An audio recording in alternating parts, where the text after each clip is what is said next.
Ferreira interviews the two pilots about what they did, what they saw. Look, we were proceeding northwest on course to Manaus at 37,000 feet. Okay, we were attempting to contact Brazilian control. Were you changing altitude? No. I was on the plane. Had the plane been flying erratically or doing loop-de-loops or whatever it was, I think I would have had a pretty good story for the New York Times. Did you say you were flying at 37,000 feet? Yes, that's right. Flight level 370. We never moved from that.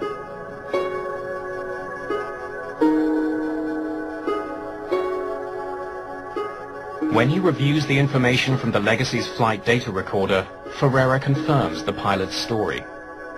Although the ground radar shows the Legacy flying wildly, the data from the plane shows that it didn't change altitude at all. But there is something shocking about the Legacy's path.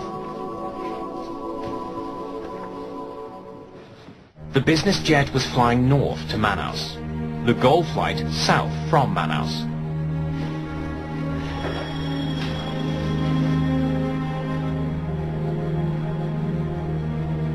Ferreira can see that both planes were flying at the same altitude, 37,000 feet. He makes a horrifying discovery. For some reason, the two planes were on a collision course. Air traffic is typically routed along specific corridors through the sky, essentially highways in the air. But planes traveling in opposite directions are supposed to be separated by at least 1,000 feet. The airway system, for instance, between Brasilia and Manaus is very simple. It makes airplanes fly northbound, maintaining even levels, and airplanes flying southbound, maintaining odd levels.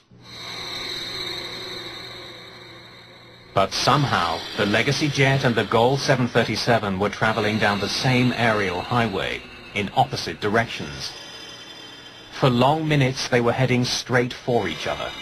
It seems more and more likely that the two planes collided.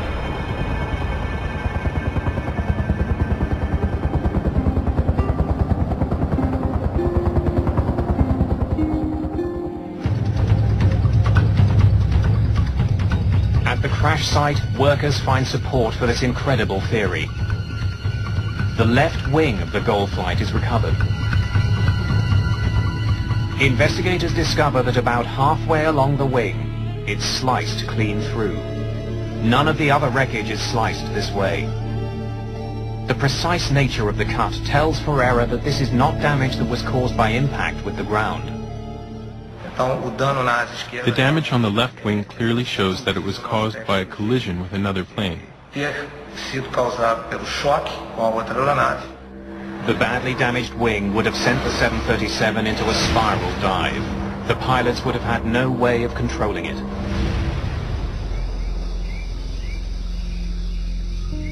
The sudden spiral motion would have pulled the plane apart.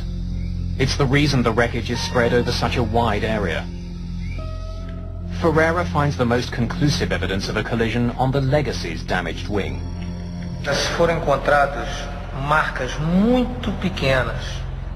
On the Legacy, we found very small traces of paint that came from the Gol wing.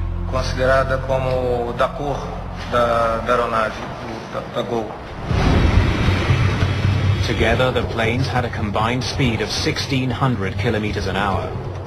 At that speed, the wingtip of the small jet easily sliced through the 737. Colonel Ferreira now understands what caused the Gol jet to crash, but he doesn't know why. How had the two jets ended up in the exact same airspace without anybody noticing?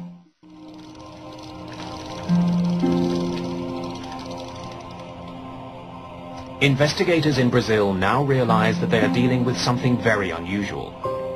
A mid-air collision is a very rare event in aviation, and it should not have happened with two very modern new aircrafts. The situation becomes more complicated when investigators study a critical document, the Legacy's flight plan. Flight plans are filed by using a standard form which is the same all over the world. The form will contain the flight number as well as requested flight level or altitude. According to this document, when it collided with the Gol flight, the executive jet wasn't expected to be at 37,000 feet. The Legacy's flight plan called for the jet to fly at 37,000 feet only until it reached Brasilia, then descend to 36,000.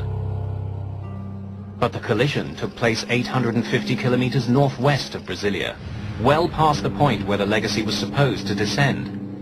So why hadn't the Legacy followed its flight plan? The flight plan calls for you to descend to 360 at Brasilia. Why didn't you? We weren't told to. Before we took off, we were cleared for 370 all the way to Manaus. That's what we did, sir. I don't know where you're getting the information from. Yeah, We followed the rules. we were not told to descend, and we did not descend.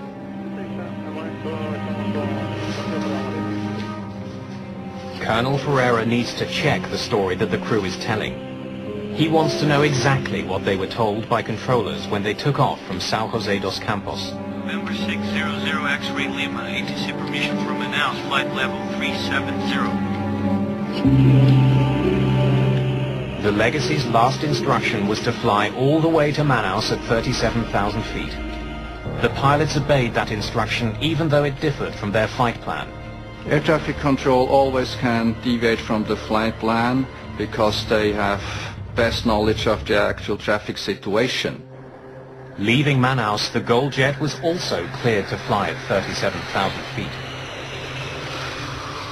Both planes were assigned the same altitude by controllers at opposite ends of the country. Once we were certain that both planes were flying at the same altitude, we knew for sure there would be a lot to investigate on the side of air traffic control. Ferreira turns his attention to conversations between controllers in Brasilia and the Legacy jet. The cockpit voice recorder from the Legacy gives investigators a remarkably detailed look into what happened on the private jet. The brand new Legacy jet has a state-of-the-art recorder that captures 2 hours of conversation. The CVR was probably the most important component in the investigation. November 600 X. At 10 minutes to 4, the crew is told to change radio frequencies and get in touch with the controller monitoring their flight. Frequency 125,050. Decimal 1, I'm sorry, 12505, good day. Good day. At this point, the Legacy jet is approaching Brasilia, but the crew never receives any instructions regarding their altitude. Brasilia, November 600 X-ray Lima, level 370, good afternoon.